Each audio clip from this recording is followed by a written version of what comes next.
Ще наблъснат. Отиваме към втора градска да продаваме карти. И да те води на психиатър.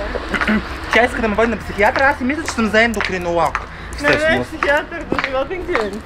Нали за ендокринолог? Да, гъста го няма. Да, ще пораснат, добре.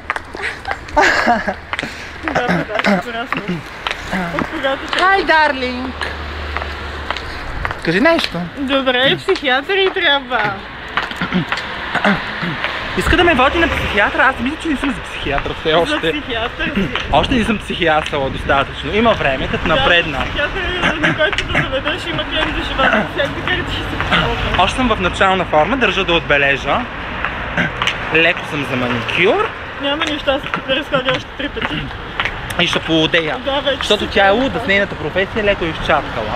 Явно до това води. Това е по рождение. До нищо хубаво. Да, но 88. но засилва момента доста скоротечно, бих казала. Да, мога да си От покажа. колко време сте в бранша, госпожица, с От картите? 3 седмици не мога да си покажа лудостта навсякъде. И то на места, където никъде няма да ме пусне. И вече изкукуригала като за 3 години. Осезаема е разликата. Аз мога да кажа, моето мнение е безпристрастно.